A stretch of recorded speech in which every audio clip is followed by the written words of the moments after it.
This is just a little talk regarding the way things are going in America today, and for that matter the world. It's just a little instruction if you want it. And it's just my way of dealing with the realities that you refuse to accept. And part of that is, we'll start with the school shooting that occurred a couple of days ago. And the fact of the matter is, by taking guns away, you're not going to solve the problem, because the problem isn't necessarily the gun. The gun just makes it really easy to do, and that, of course, is a problem. But you can control the ammunition that goes in the gun. You can replace the lead that kills people with rubber bullets and things like that, and make that the norm for society, rather than, instead of lethal, non-lethal. And you can accomplish a lot of things that way. You can also put gas in the schools. In other words, not poisonous gas, but a kind of a knockout gas, or a gas that will make you throw up, or a gas that will cause your eyes to water, or any number of things can be done to once a situation develops, you can pull a fire alarm switch, or the fire alarm itself, and the gas will come out, and everybody gets to be dosed with it. But that's just the price you pay. And of course everybody says, no, I don't want to pay that price. But the fact is, you don't want to have somebody shooting either. The problem with taking away all guns is that, and the fact of the matter is that genocide, as occurs throughout the world and throughout history, genocide, or when some small group has weapons that severely are greater than the other group, the one who has the weapons kills the other group and takes everything they have, because, well, we just didn't want the competition. America is built on genocide.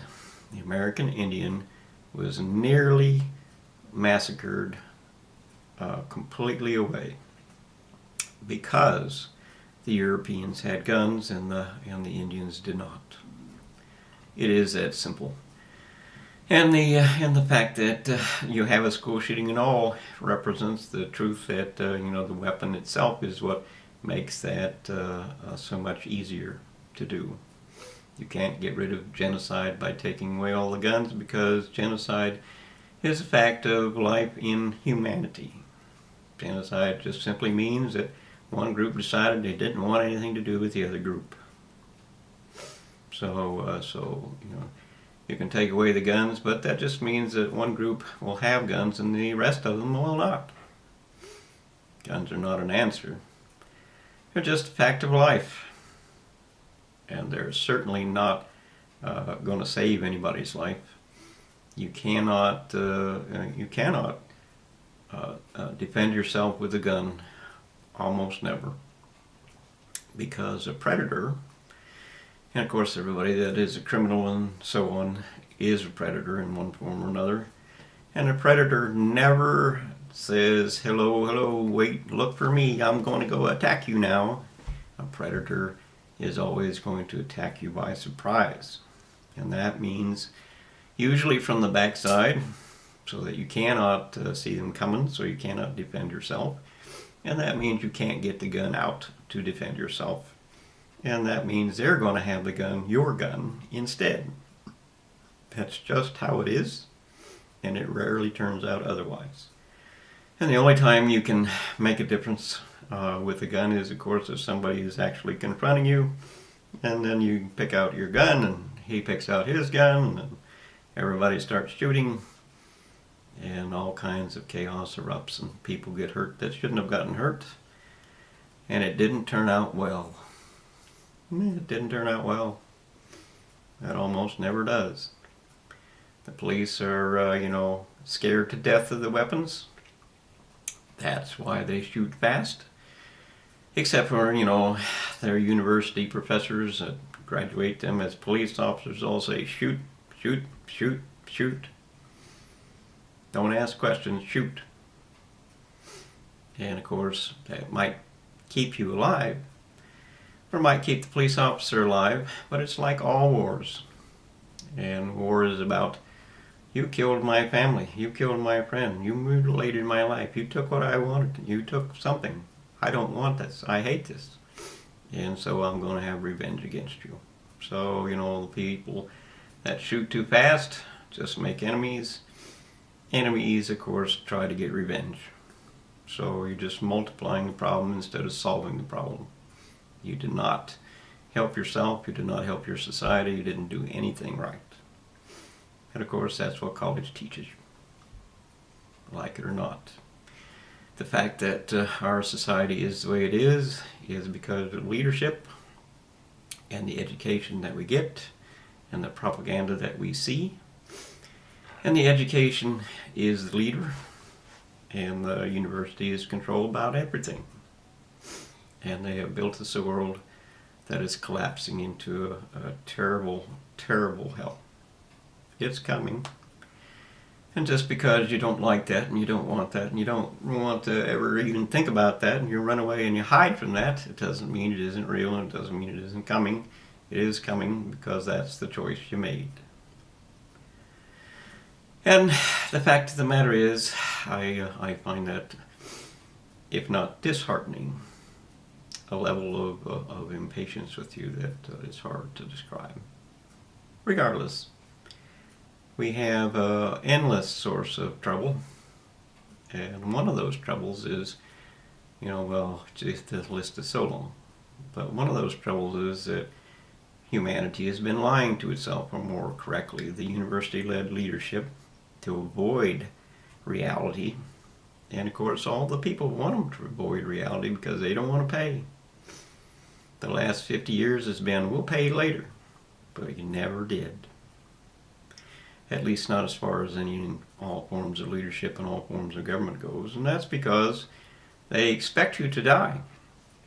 The colleges and the universities in the 60s and the 50s even, but mostly in the 60s, recognized that the increase in population was coming so fast because of changes that the university had made, and we have antibiotics and we have vaccines, and we have more food and things, and that means that more people survive.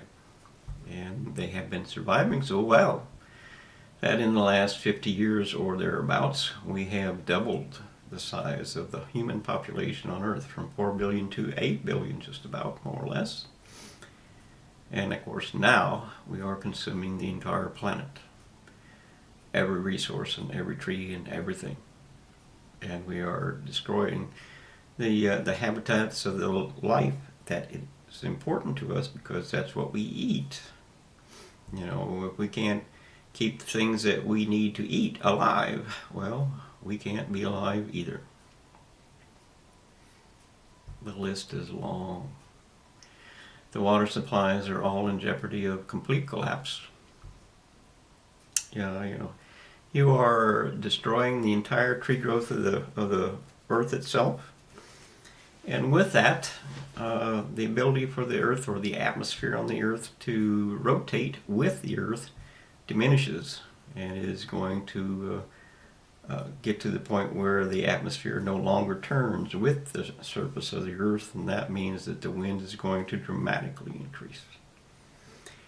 You have, global warming. It doesn't matter what they say. Global warming is about ice. And ice is what keeps the planet and your life cooler in the summertime so that you can, survive the heat of the sun. That's all there is. Global warming is about ice. Whether or not the planet can cool itself in the summer to a point where living creatures and living plants can survive. It's not anything else. It's not whether or not your house was cold or your heating bill was high, or you didn't like this or you didn't want that, or any of the rest of it. It's about ice. And without ice, the planet temperature will rise dramatically. Once we get to the point of no return, which is very near, if not already past, there will be no future in many, many ways. And of course, the ozone is, in fact, still deteriorating, and we are consuming more oxygen than the planet can provide. And that's because every fire we create requires oxygen to burn. Forest fires, heating fires, motors for your automobile, for your airplane ride. Not to mention the endless amounts of pollution that's caused by that, because that's what you want to do. But of course, we all want to do that, but we have become 8 billion people, and what we could do 50 years ago without any real consequences that we could realize, we cannot today, because we are 8 billion people nearly today. And twice as many people, you put twice as many people in your house, and you will notice the difference. It's dramatic. So, it's a long, long story. And none of it is good. One of the things that the university-led leadership does is to avoid the reality of we spent too much and we no longer can afford ourselves. They use counterfeiting methods. And counterfeiting methods means that they hide the inflation by claiming that the property values have increased to the point where we have more money because the property values have increased. You can look at the Federal Reserve statements, but of course those are hidden now. But nonetheless, the Federal Reserve proves that in America, the property value asset evaluation of the United States goes up $20 trillion a year. Doesn't matter what the economy is doing, it's going to go up $20 trillion a year. And I don't remember how many trillion dollars worth of debt is created every year. And federal debt, or what the media propaganda reports, is just what the federal Congress spends over and above what they take in. Personal debt and every other form of debt is in a different category, and it is beyond imagination. So we have more currency than in circulation than you can imagine. Really. Enough for like $30,000 for every human face on the planet, but we're not alone. Derivatives got to be a problem in America in 2008, and so they're not greatly funded here in America, but the world has created a derivative market, which is basically a fantasy asset, and it has, supposedly, at least according to reports, $2 quadrillion worth of investment and holdings in just derivatives alone. $2 quadrillion means that there are 1 billion millionaires in the world if you divided it into just millionaires.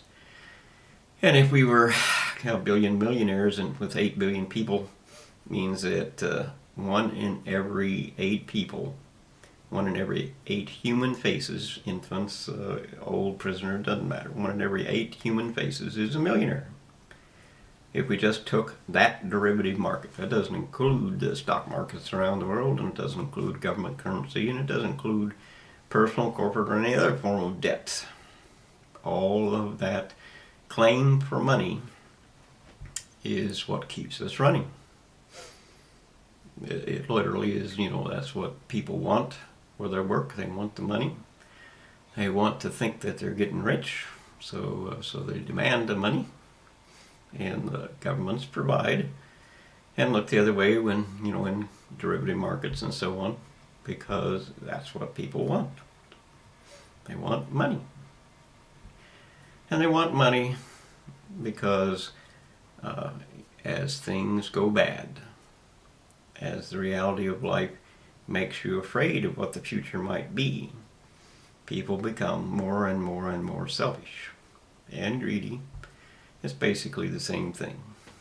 It says, if society is not going to benefit me, if society is not going to protect me, then it's just about me and it's not about anyone else, and I just want stuff for me, and that's all I'm going to ever think about, and I don't care about nobody else, it's just me. And that, of course, is selfishness and brings on greed. I want out, I want out, I want out. And I want slaves for me.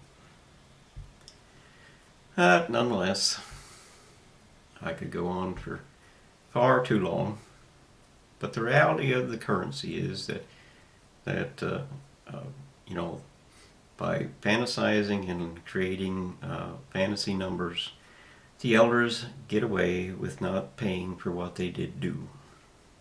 Instead of I'll pay later, they expect never to pay. They want to die first, and they're leaving their debts to the children.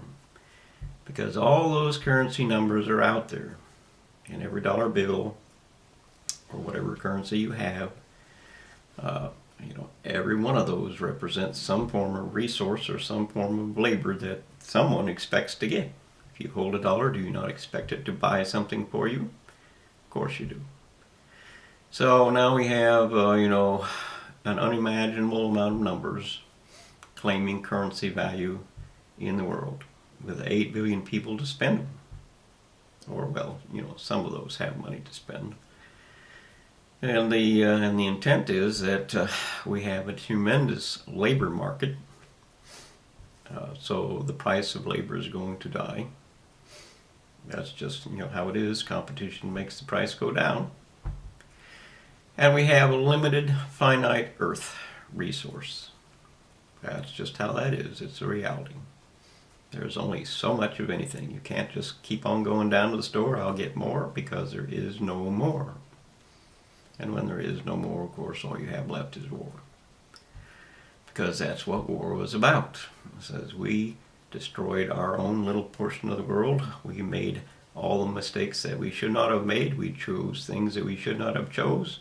And we chose things we should not have chose, and now we have to face the consequences, and the consequences are we're going to die if we don't do something. And the answer to that, of course, throughout all of history has been, let's go take theirs. Let's go kill them so we can take theirs. We don't want them to live. Because if they live and we've taken theirs, then they want revenge. And they become our enemies and they try to take ours. So let's surprise attack them and take theirs. That's just how that goes too. And you can't stop that with candy canes and cookies.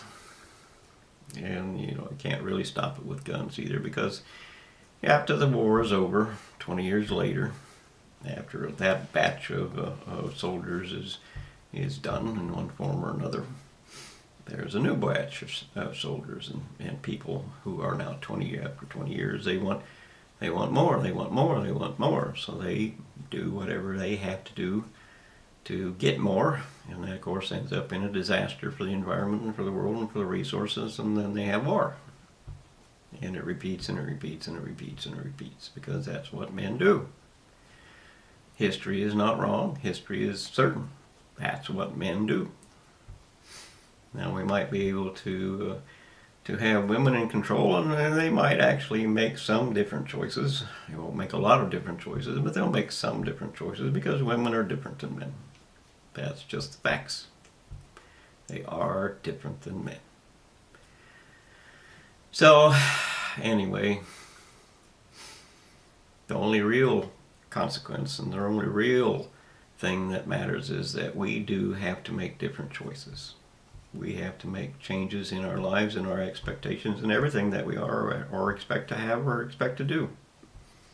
Because we are now 8 billion people, growing at 1 billion more people every 10 years, or thereabouts. 1 billion more mouths to feed over deaths every 10 years or less. That is a big number, and it has big consequences. And that means that we're going to end up as cannibals, because there's nothing left. There's nothing left. Once the resources are gone, what are you going to use to work with? You have nothing to work with. You're done. The resources are the most important thing that we as human beings have on the planet. Without resources, there is no work, there is no life, there is no anything. It's like living in the desert with less. So resource loss determines the future, just like it determines war. And resource loss in every conceivable way is coming. No more this, no more that, no more the other thing either.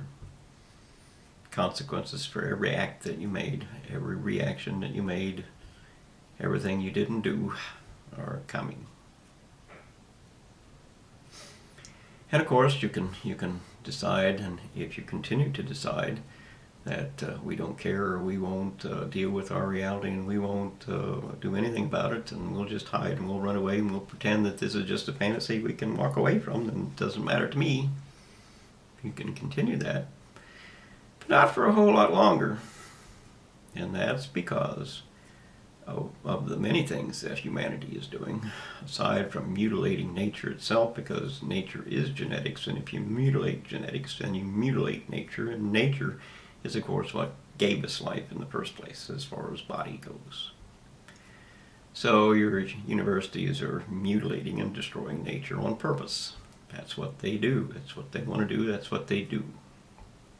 It's a proven fact. And of course, the living body is chemistry.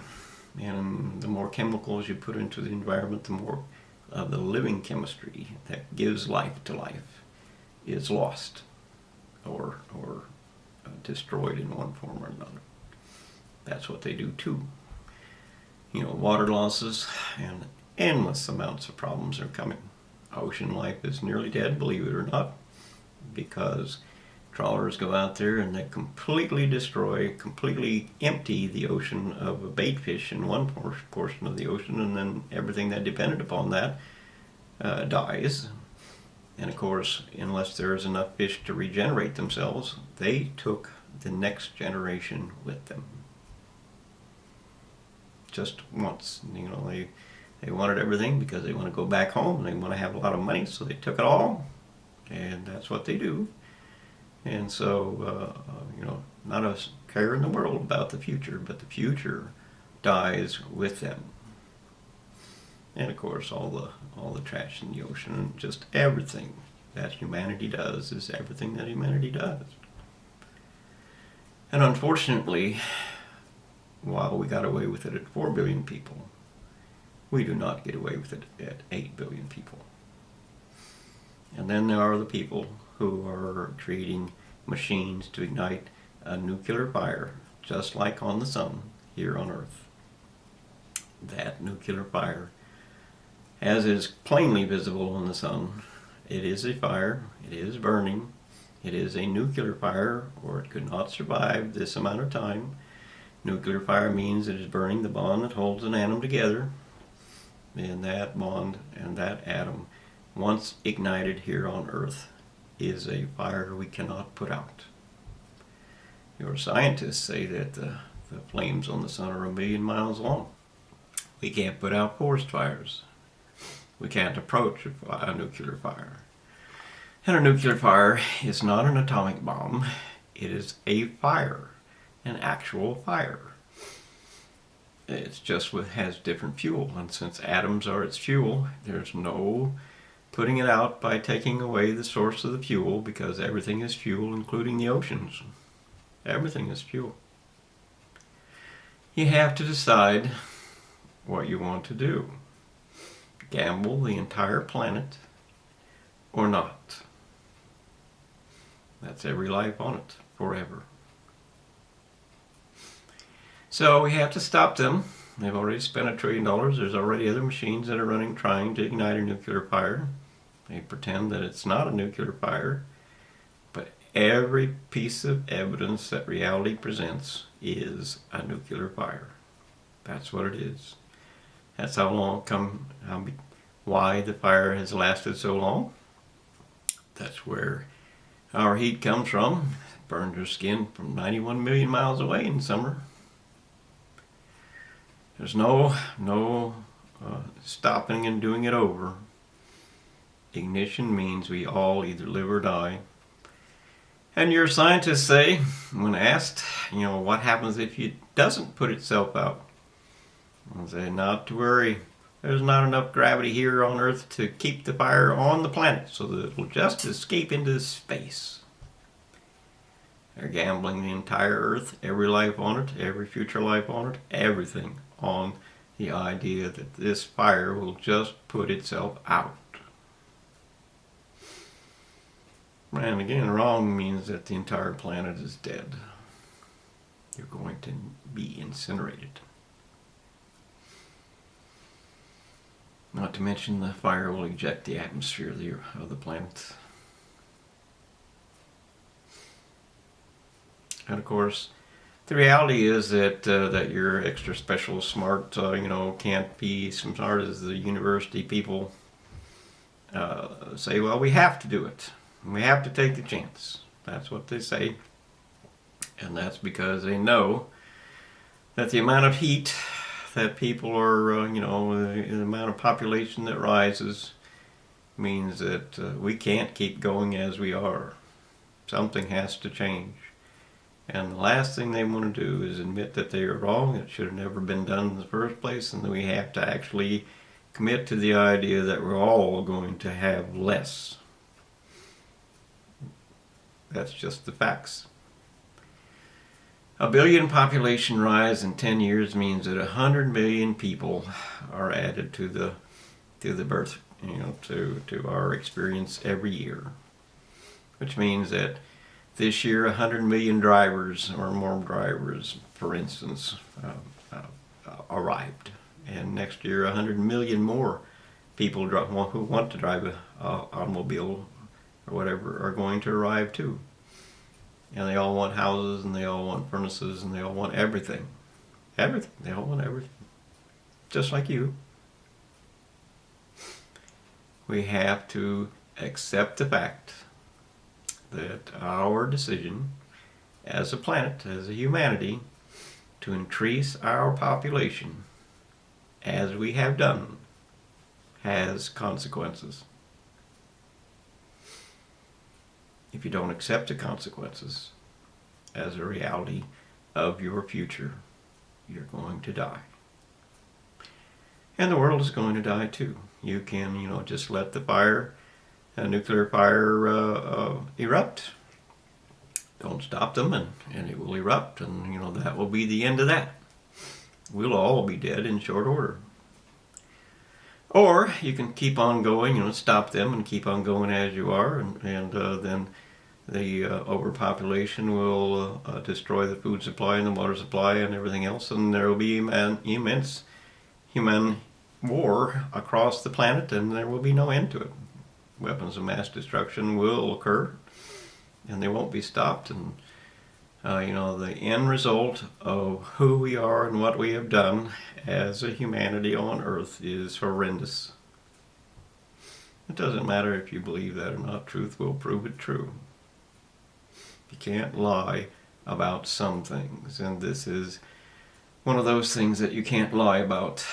We cannot continue to grow as a population we are. In fact, we cannot feed ourselves as we are, because we are taking more than we are putting back in every possible way. We're doing more damage than nature can correct for us, which means that the whole planet will be destroyed because of what we do, and it won't be long.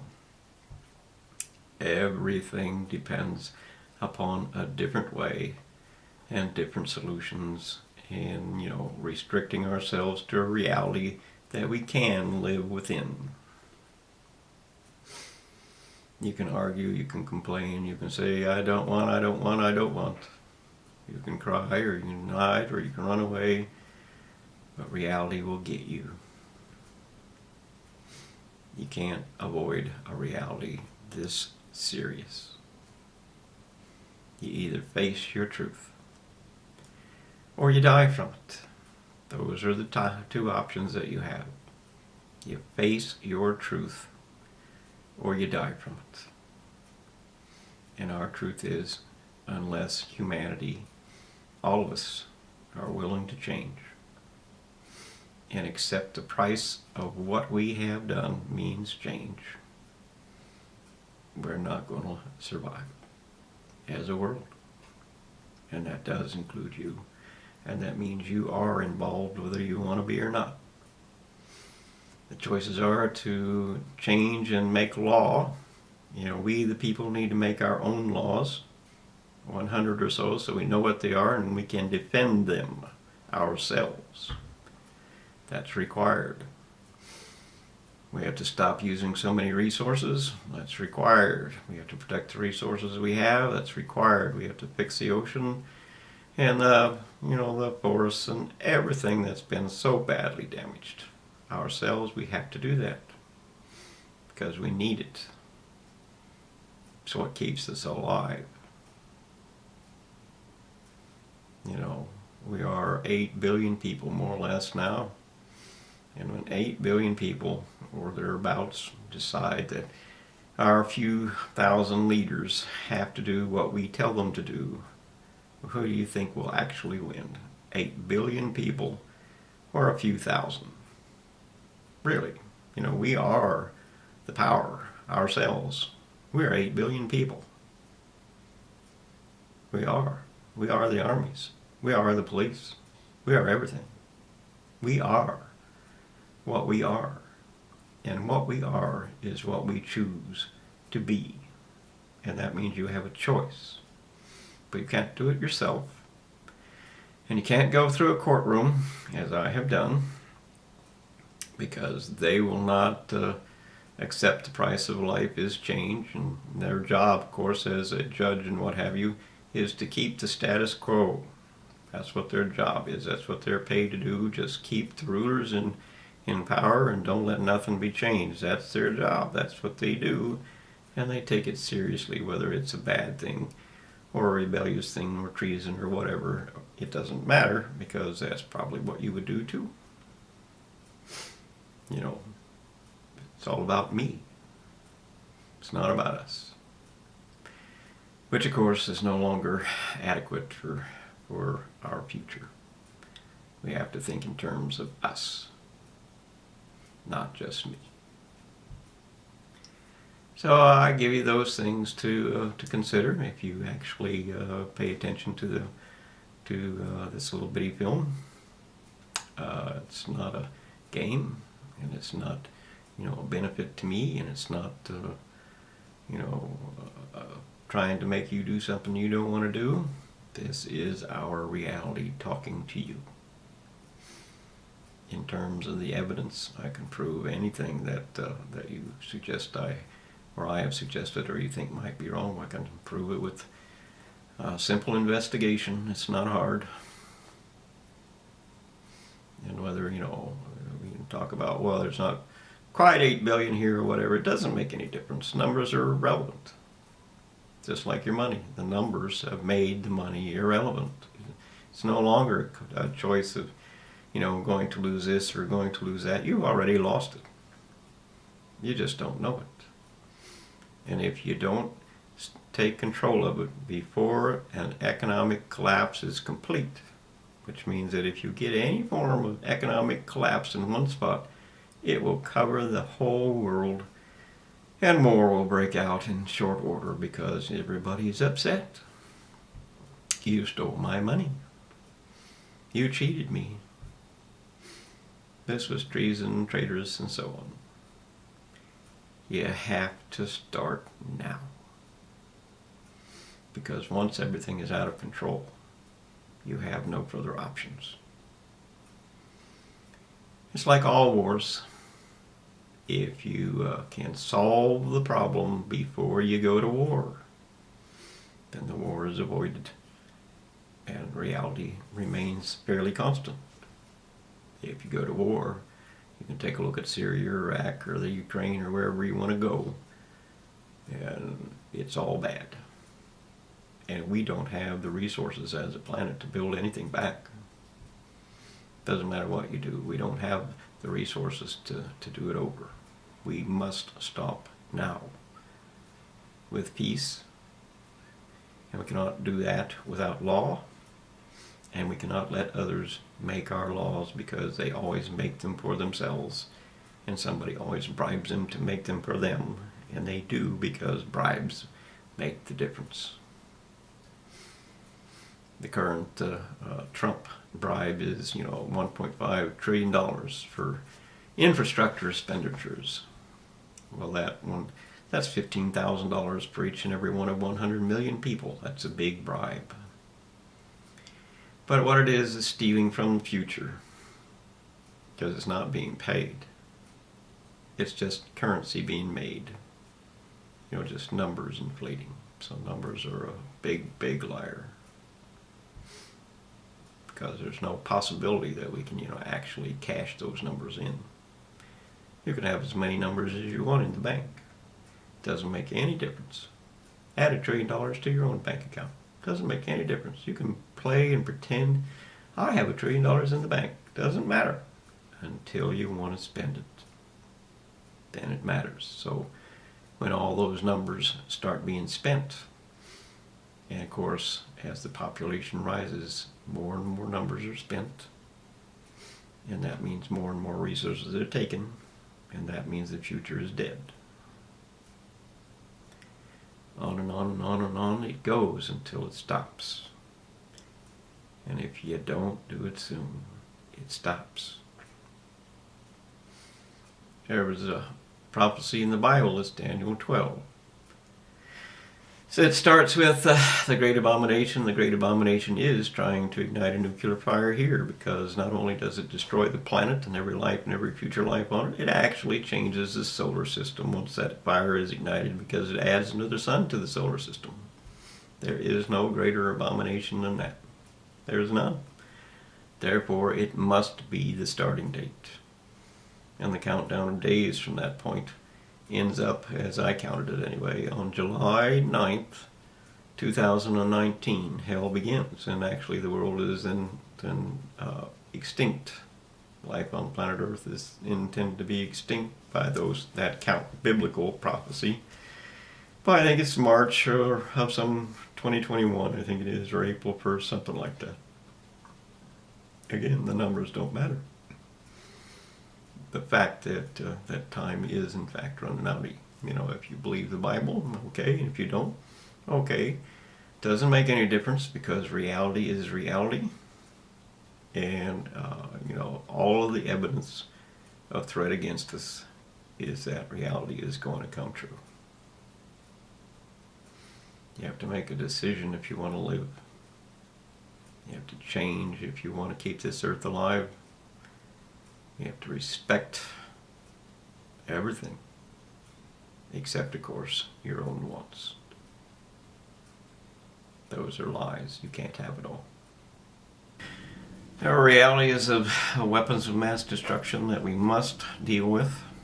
The current U.S. is threatening North Korea, and North Korea is threatening the U.S. because, that's what they do. And they do that to avoid the realities of their own country. And of course, America does that because they're so proud they basically can't stand themselves. So pride is a horrible thing. Just horrible. Anyway, Trump is very arrogant, very self-centered, believes he's God in one form or another. It's not quite that bad, but you get the drift. And the reality of that is he thinks that, or I'm going to suggest that he thinks that he could have a nuclear attack of some sort on North Korea, or mount an attack of some sort, and nothing would really go too far wrong. Well, a lot of people actually agree with him, or agree with that idea. Nothing would go too far wrong. They're wrong. And regardless of that little tidbit, the reality is that we must remove weapons of mass destruction, and we can do that across the world with world law. By creating a world law as we, the people of this world, which means that we're going to create the laws, 20 or 30 or whatever it is that you want to create, that rule over leaders. And that means we enforce that law by going and collecting those leaders when they fail us, and bringing them to court and trying them according to the laws that we have produced as a world of humanity, and said you must and you must not do this. And if you fail, we will put you in prison, or we will actually put you to death. Don't fail us. We will come get you. As a world, we can do that. As a world of humanity, we can make those laws together, and we can enforce those laws together on the leaders. We're not going to invade nations. That's not what world law is about. We're going to insist that leaders obey the rules that we set forth. And if their nation doesn't obey the rules, they'll have to pay. If you want to be a leader, you have to pay the price. And the price is you must obey the law that we, the world, create. There's an endless amount of things, really. One of the things that is critical over, population control. In other words, you cannot immigrate to another nation if you don't have population control in your nation. Face the consequences that you have created for yourself. Face them. And when you resolve them correctly, then you can maybe immigrate. That's the price. Otherwise, we have to stop using so much fossil fuel. And that's not going to be creating a nuclear fire. That's just going to destroy the world, as they're trying to do, so they can avoid the constant consequences of what's being done. But anyway, we need to insulate. Insulation is a primary critical factor in maintaining a reasonable lifestyle and not destroying the world. Air conditioning is another factor. A minimum of air conditioning should be allowed, because air conditioning adds greatly to the heat supply of this world. And if you don't think that's important, it's February 20 in America. It should be no more than 55 or so degrees outside, as the past would indicate. And it is, according to my thermometer right now, it's 80 degrees in February. In other words, global warming is very real. And while you might think today is great if you're living here, come summertime, when the temperature should have been no more than 90, it's going to be 100. And on an extreme day when it should be no more than 100, it's going to be 110. And that's when, life starts to die, and the plants that we need for food start to die, and all kinds of things go wrong. Our ability to live on this earth is entirely dependent upon nature and environment, and we are destroying both of those.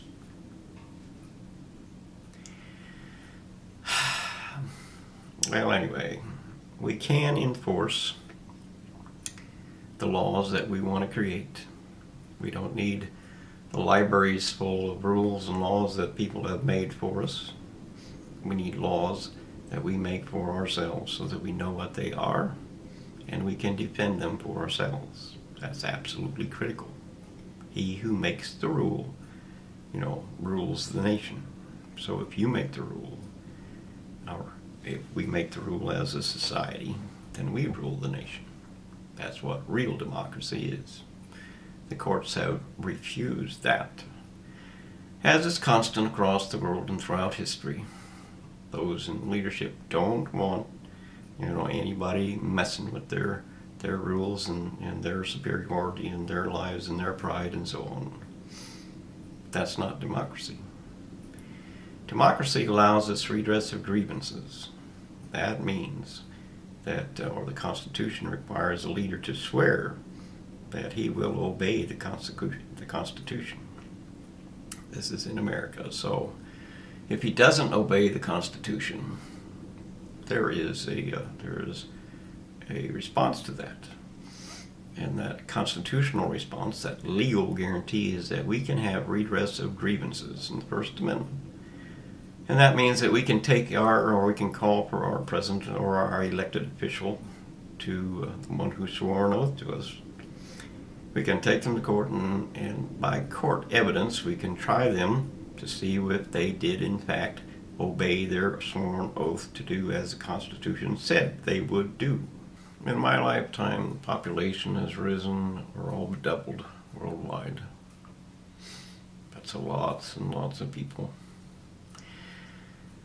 To represent that, there's 132 million feet at the equator. The circumference around this globe at the equator is 132 million feet long, more or less.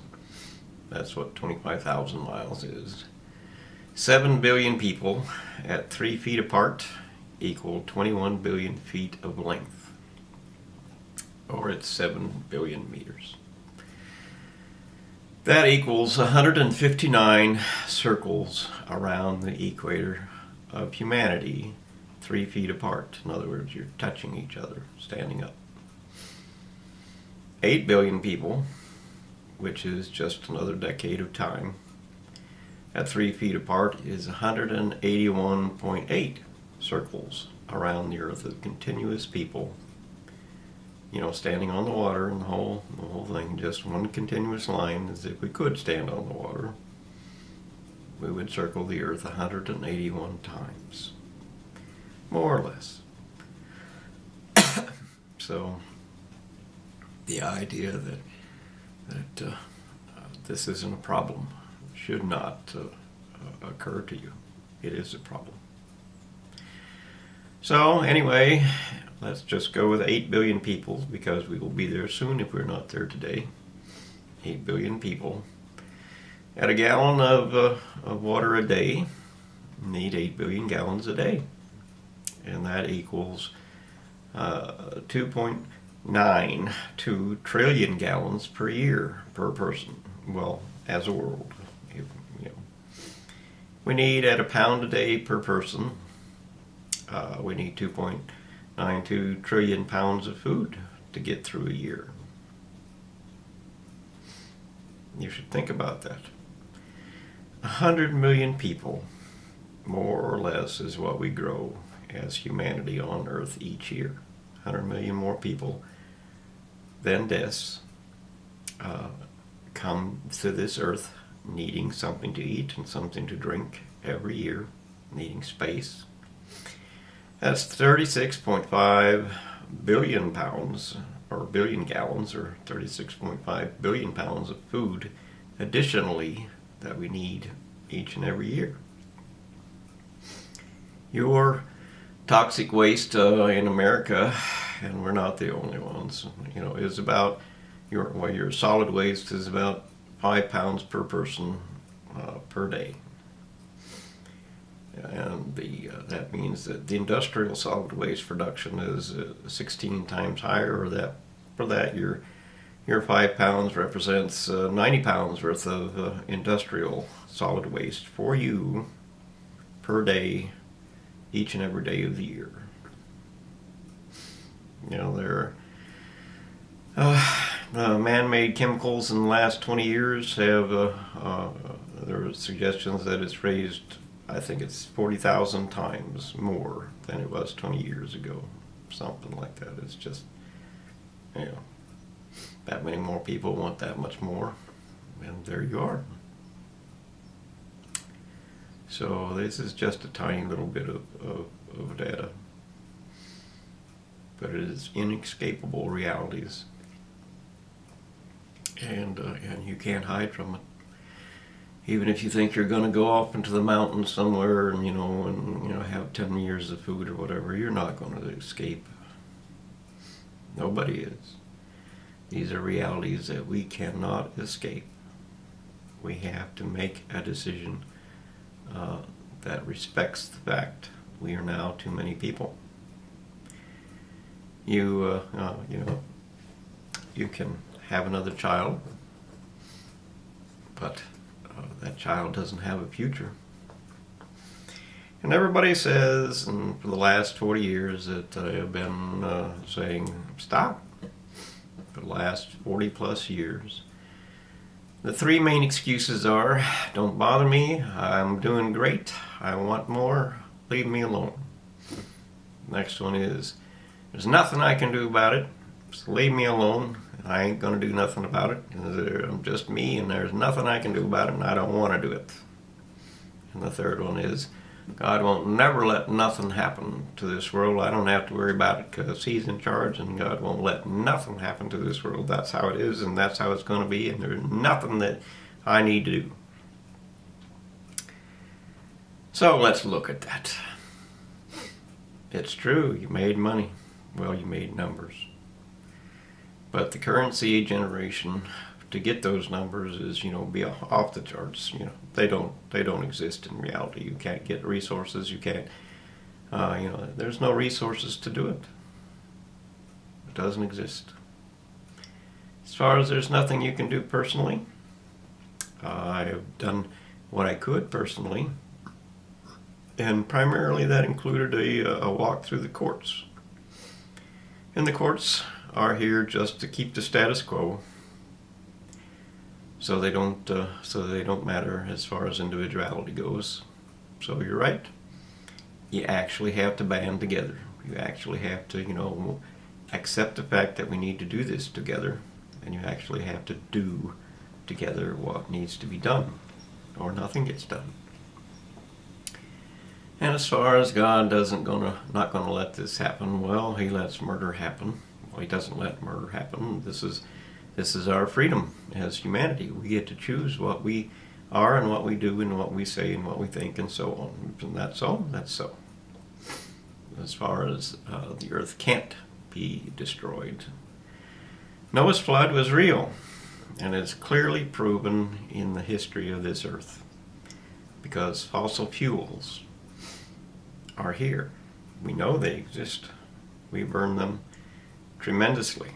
That's why we actually melt off this earth a portion of ice. If you put it all together, that would be equivalent to something like 2,300 miles long, 2,300 miles wide, and 2,300 miles high. That much ice we melt every year, more or less. And of course, every year that goes by, 100 million more people add to that. So, fossil fuels exist. For them to exist in quantities that we could collect, they have to be gathered together. We know that they're organic matter of some sort, so a forest that gets torn down, for it to become coal, it has to be bunched together. There is no elephant graveyard where all the elephants go and then they all die in the same spot. That's just horseshit. It doesn't exist, but a flood does. And you know that a flood will gather and push all the things together, and when they sink all in the same place. And that's how we know that Noah's flood did in fact exist, and the earth was a very full place at that time. So your idea that God won't let it happen is wrong. It's already happened once, and the proof is absolute. So nonetheless, we'll just look at your reality today. And one of the things that we need, of course, is water. And water, according to the Illinois Water Survey, regenerates in an aquifer at a rate of about 1 inch in the aquifer added to it in about 50 inches of rain. So in other words, every time it rains, no, the aquifer did not get full. It takes 50 inches of rain to seep down through the earth and become 1 inch more in the aquifer. Impermeable soils that is flat. That's what it takes. So as you pump out the aquifer, you should be thinking about how long it takes to recharge this aquifer and how much damage you did in fact do. And recalculate things like ethanol, because once the water is gone, you can't live there anymore. And while you might have been spread around the America, for instance, because there's water underneath the ground to be found, once that water is gone, there's no place to go. And when the cities run out of water, they have 3 days to find other water, your water, or they have to do something else, which means they have to come to your house. And you're going to say, no, I don't have room, and no, we don't have water, and no, you can't. And they're going to say, I have a gun. And of course, you're going to say, I have a gun too. Gee, what could go wrong then? And then, of course, if you're successful in keeping them away, they'll bring fire. bombs and miscellaneous, and of course, how much damage can one person with a match do? Think about it. This is not a game. The consequences of what is coming. The consequence of never paying your bill. And that's not just in money. You never paid your bill. In the things you took from this earth, in the things that you did to this earth, and you never paid ever, not at all. Period. That's the facts of the life on this planet. With few exceptions. There are a few, but there are few and far between. You didn't do what life needed you to do. And of course, then are all the people that say genetics are great. Let's just let's just mutilate life some more. It's great. Agriculture is one of those. And how much chemicals and stuff that they actually use is hidden well. They don't want you to know. They really don't. And the farmer says, well, I only put a teaspoon of chemical on the ground per acre. I can't be doing too much harm. How many thousands of pounds of toxic waste did you produce to get that chemical, that teaspoonful? And just what does it precipitate out as it goes through the soil? And how many different insects and things are going to die? And of course, the genetics have mutilated the corn crop, so that it kills pollinators, that kills the insects, which are the pollinators, which go around and fertilize the miscellaneous plants so that they can produce foods and, lovely things for us. And of course, I live out in farming territory, and I can tell you for sure that the amount of pollinators has dropped so dramatically that there are very few left. I saw one moth, maybe one butterfly last summer, all summer long. I actually saw one bee, first time in a long time. He must have been transferred from somewhere else. There are no creatures, no reptiles,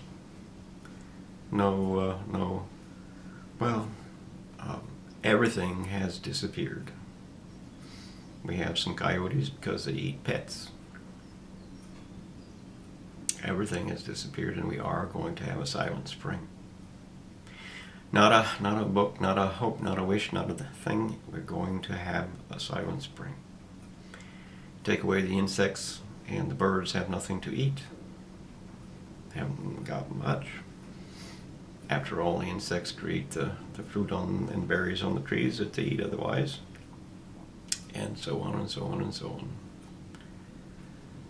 We're going to have a silent spring, except for humanity. And once we run out of food, of course, the only thing you have left is each other. You should think about that.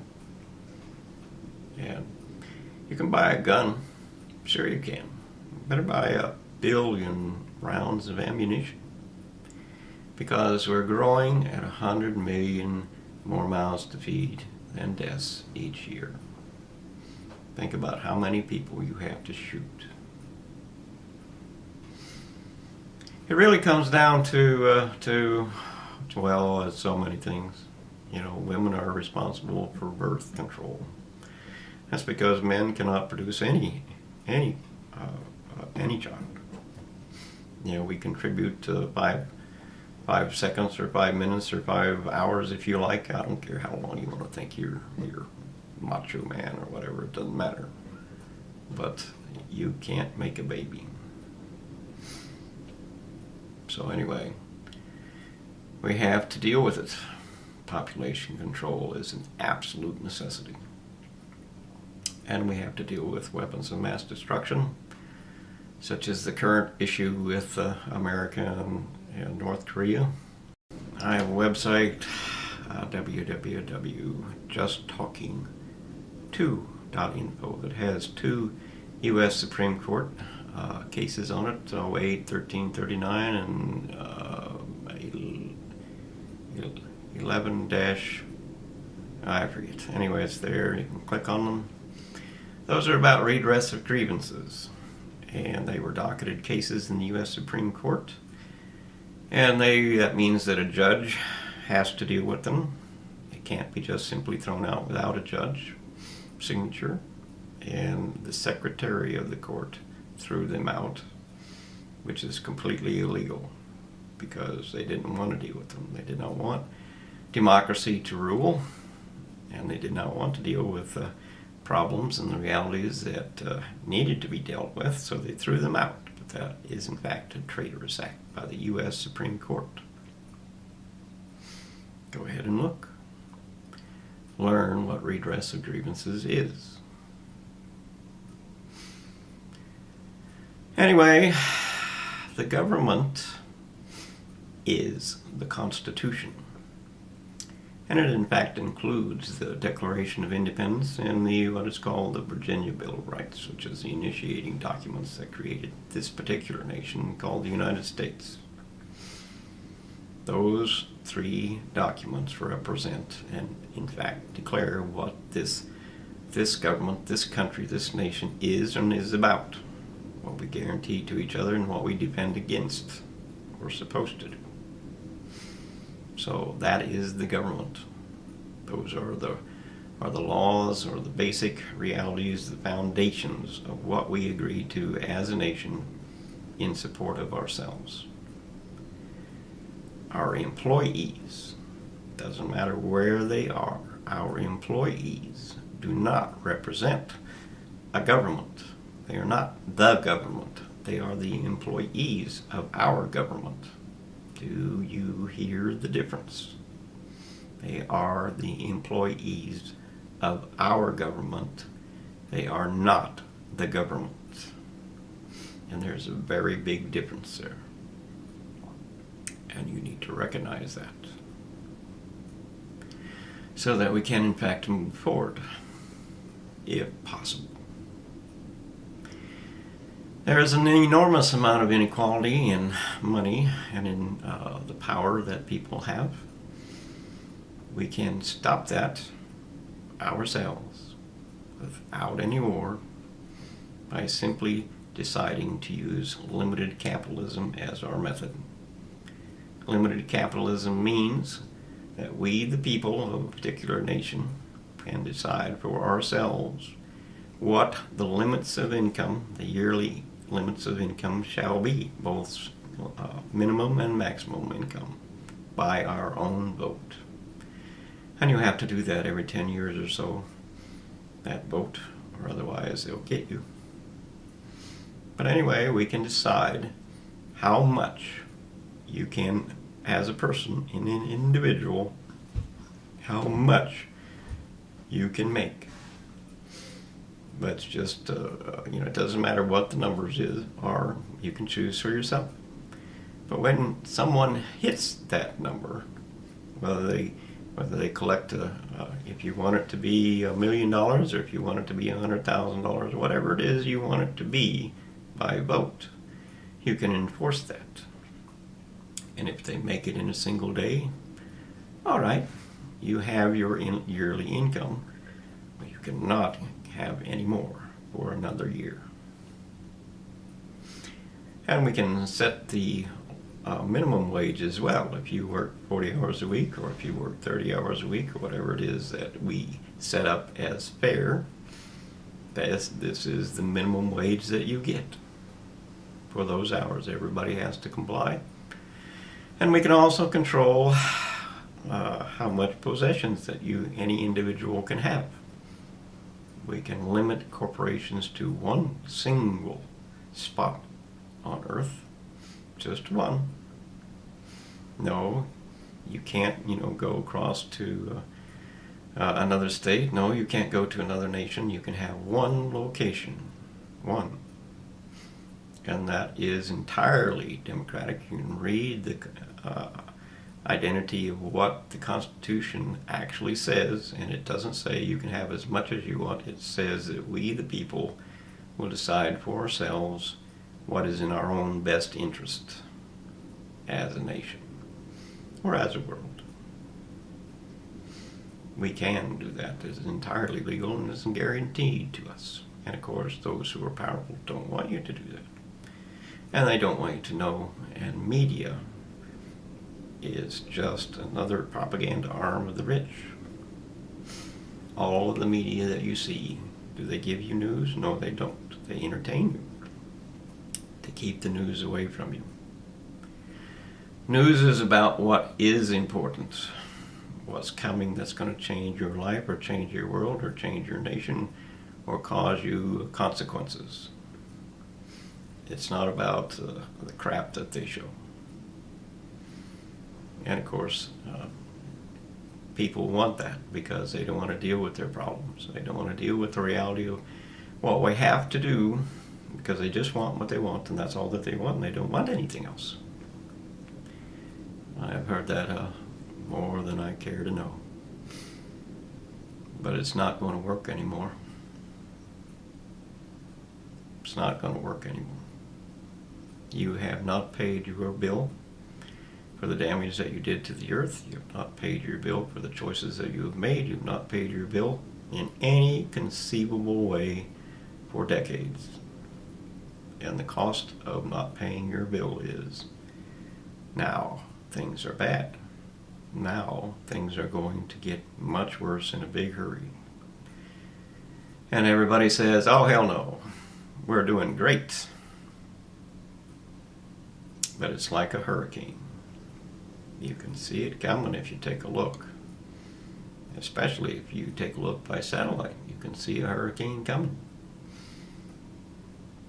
And you can say, oh, it won't be too bad.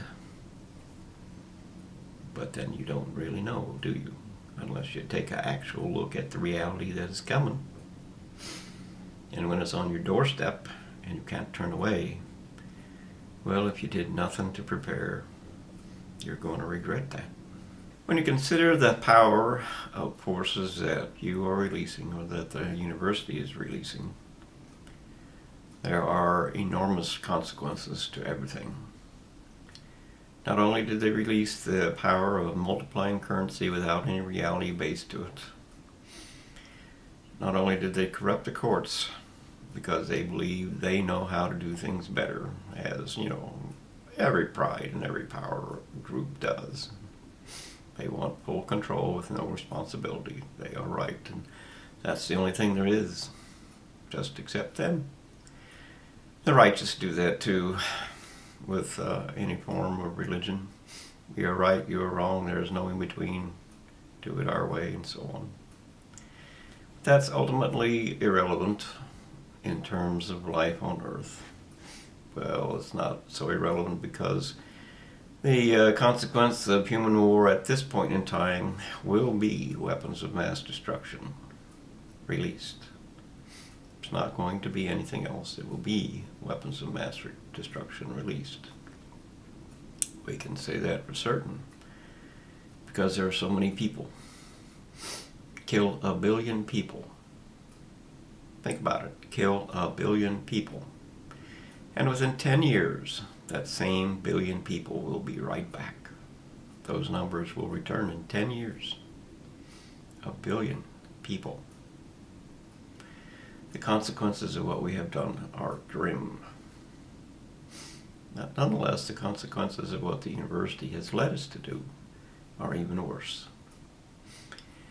They gamble our entire world on a fantasy theory that there is a graviton or an atom that is 15 times heavier than lead, with absolutely no proof of that whatsoever. In fact, there's every form of evidence available that says it doesn't exist. Never did, never will. They gamble our whole world on the idea that we can ignite a nuclear fire and it will just extinguish itself because there's not enough gravity here. Now your life, your child, your future, your everything, your world lives or dies in the instant a nuclear fire is ignited. If there's not enough gravity here, they expect to go poof into outer space. Think about that for a minute. Your world depends on their idea of a fantasy element without any proof whatsoever. Your whole world, you're going to be incinerated. There's a biblical passage that says, there's going to be a flaming star crash into the earth in the last days. Well, a nuclear fire on the sun is 1,000,000 miles long. That's what your scientists say. They say that the flames on there is 1,000,000 miles long, and the solar flares that we can actually measure are up to 12 million miles long. So if we ignite a nuclear fire here, that's 1,000,000 miles long, it's going to hit the moon. And the moon's going to ignite on fire because that's what fire does. And it'll be the moon that actually crashes into the earth. Not that it will matter. Anyway, that's just one of the energy sources that they're trying to release. And then we come to genetics and all the catastrophe that changing genetics is. And the best form of identifying whether or not they know what they're doing, or could even be considered to be knowing what they're doing, is to understand what evolution is. Evolution is the assumption that has been spread throughout the world by the university and their media propaganda campaign that says that chaos made life. Well, chaos only destroys. That's the meaning of the word. Chaos means the destruction of something complex into something much more simple. Life is not simple, nor does it come from destruction. It has to be built, it has to be thought out, it has to be a reality of order and discipline and balance and more. None of those things speak to evolution. Well, they actually identify evolution as an absolute absurdity. Evolution says it built everything one piece at a time. It says it built your body one piece at a time, just adapting it as it goes, with billions of years to do it in. Well, the sun won't last billions of years. It's going to burn out in the first place. That's just a fact of the energy that's being released. Won't happen. But nonetheless, think about one piece at a time for your body. Does your heart beat without blood? Does your heart beat without muscles? Does your heart beat without electricity from your brain? What don't you need all at once? And the answer is that your body does not exist without all its parts and its pieces. You need them all, including a skin to cover it up, an immune system to protect it, and everything else. You need it all at once. And if you don't think that's important, or if you think you can do without a little bit of that, just go to the nursing home and take a look around and see what it is to have a little bit less. Not even a lot less, a little bit less than what you have when you're younger. Not only that, you need food, and so on and so on. You have to have the software inside your brain that tells you how to live, how to survive, how to keep alive. None of that comes by accident. Thought built life. That's the fact. Thought built life. And you can argue about what caused that thought to exist. And that's a long discussion, or it can be. But it doesn't really matter, because we have the evidence of miracles in our lives. And those miracles testify to the fact this is no accident. Thought built this. Because that's where discipline, truth, values, balance, and all the things that make life, a value came from. And that's how you recognize it, is because thought gives us the chance to recognize that these are miracles. These are not a game to be played. And then we look at your scientists who are throwing garbage into the genetic structure all the time, millions across the world, just trying desperately to play God so they can say, I created something new. Horrendous, terrifying tragedies are coming because they're unleashing a life source that is absolutely uncontrollable and will take this whole nature, It's everything we need for life, and that makes us happy and joyful, and everything that we require to survive. And taking it all apart, and they're throwing it into the garbage can. They're crucifying it, and it will not be put back. You choose better. Your scientists say they can do all kinds of things, or will do all kinds of things. They're going to, dry every tear, but what they're going to do is give you an ocean of tears, and then it will be dry because there will be no tears left to cry, because it will be over. You should recognize that it's not a game. Here's something you can think about as well. They say that they can take parts and pieces from other living creatures and just make you better, But scientists or your, agriculture has been inseminating cows from one cow to another cow, and using a surrogate cow to create a better product.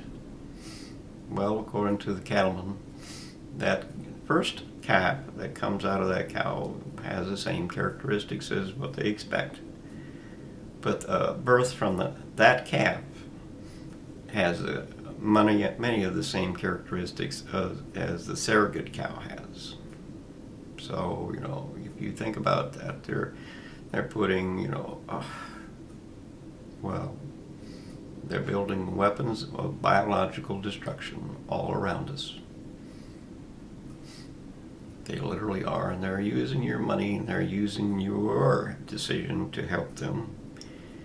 They're lying to you, such as women are dying of heart attacks. Women are dying of heart attacks. Send your money quick. Women are dying of heart attacks. Well, if you look into the reality of what is going on, women are not dying any more than men are of heart attacks, or even less. Nothing has really changed in that department.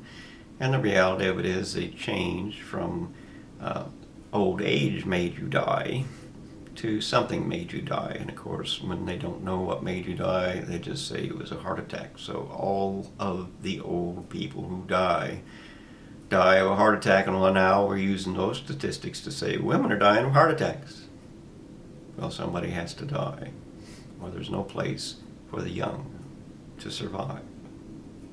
It's just a fact of life, and they're using big ad campaigns and the gullibility of women to collect money so they can do more genetic research or contaminate more of nature as fast as they possibly can to terrorize you.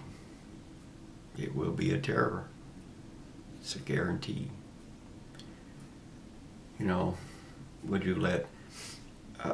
Would you just grab someone off the street? Anybody off the street? Maybe you should grab a monkey off the street and put him in the operating room and give him a scalpel and let him do heart surgery on you. Would you do that? Would you? Well, monkeys are actually doing surgery on nature itself. Autism rates are up, and food allergies are up, and all kinds of things are up because human people have been genetically altering everything and chemically contaminating the environment, along with the water and everything else. The forces being unleashed are massive, and they're very, very serious. We cannot compete with them. It's like a hurricane. Once it gets here, you are trapped until it goes away on its own. But these forces are not going away. You can't alter nature. You can't alter genetics. Genetics is nature. Genetics build the bodies of life that are surrounding us. Genetics are nature. It builds life. And when you contaminate that and you discard all of the disciplines and all of the balance and order that are required for nature to build that body of life, you destroy nature itself. And in fact, when I asked some geneticists years back, what are you trying to do? And the answer was, like they do for bridges and things, they want it to collapse so that they can see where the weak points are, so they figure they can build it better. In genetics, they want the discipline and the order and the balance of a genetic system to collapse, because then they think they'll see the weak parts where they can get in there and change the biology and make something completely different. And when asked, well, what about if this all goes wrong? And they say, well, evolution will fix it in 1 billion years or so. Really? Are you happy with that? Something goes wrong and you're gonna have evolution fix you back to what you was in 1 billion years or so? Is that a good plan? Is that what you accept? Well, that's what you do when you give them your money and you give them your blessing and you let them play God with your world. It is horrendous. And the catastrophes coming are horrible and enormous, and you can't back out of them. You can stop what you're doing. And if you do, maybe, just maybe, you could survive for, another 1,000 years or so. Who knows? But it's a guarantee that you won't last much longer if you don't change the way things are going. You won't have any water. Your food supplies are livestock is in factory foods or factories. And one little disease can wipe through a factory so fast that it is one of those factory farms so fast that it will, completely destroy the species, and you haven't got any possibility of letting them build back up.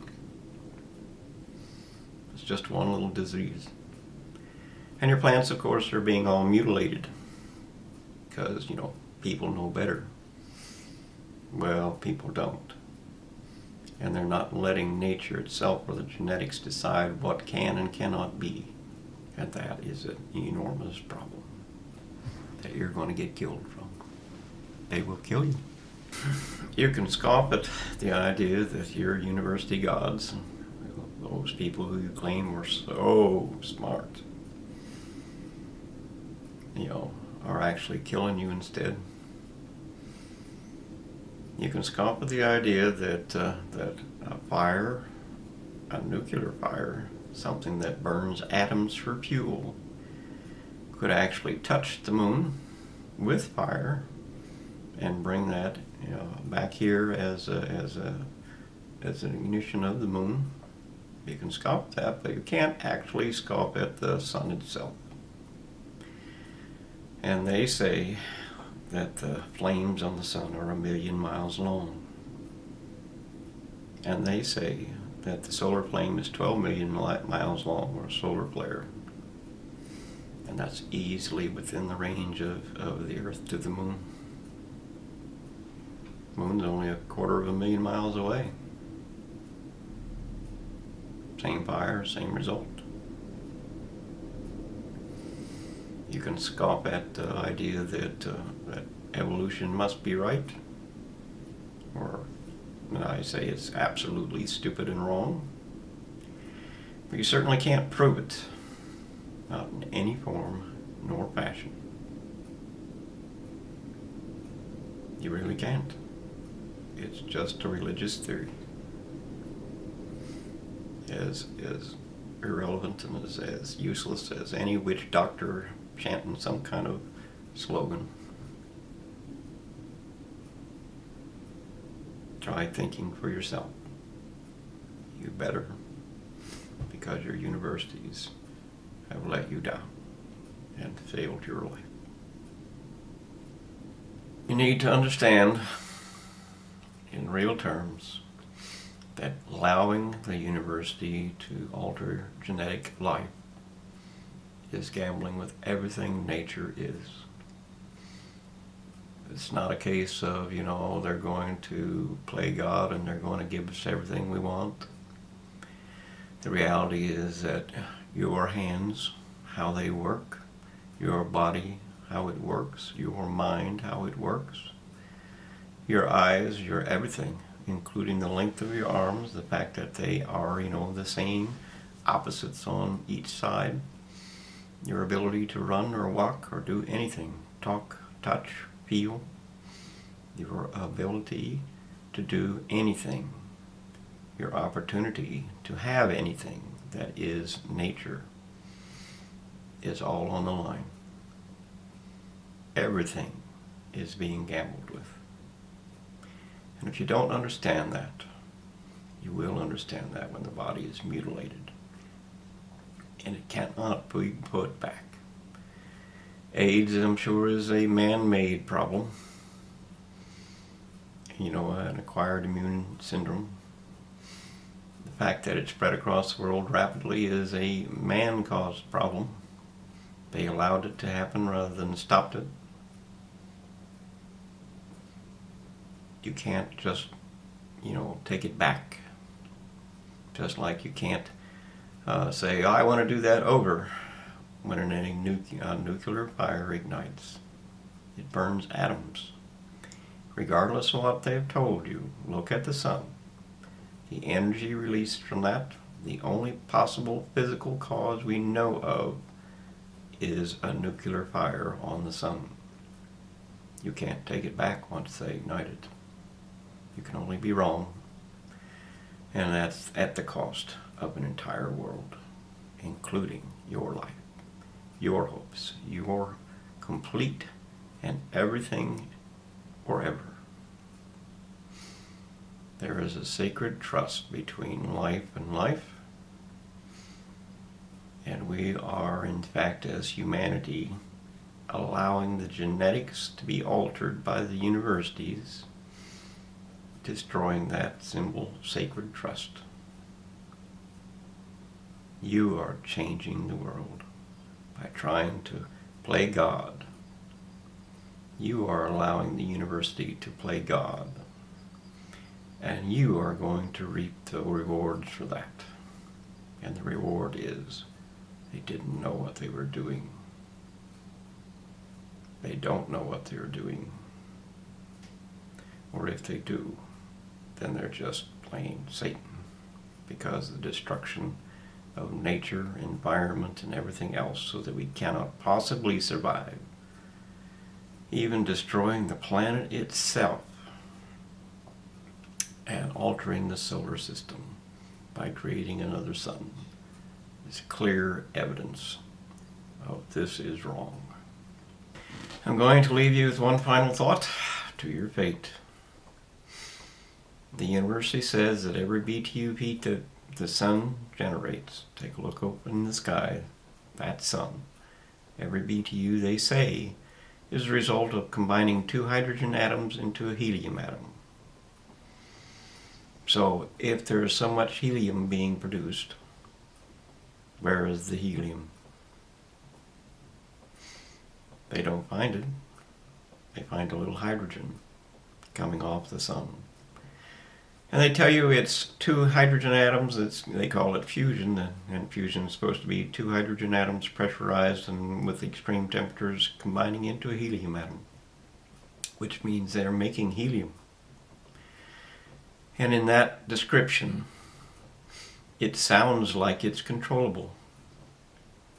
Like the energy that the sun produces is controllable.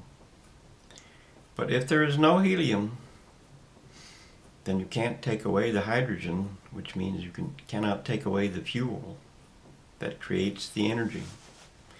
And if you can't take away the fuel, you can't stop the energy from being produced.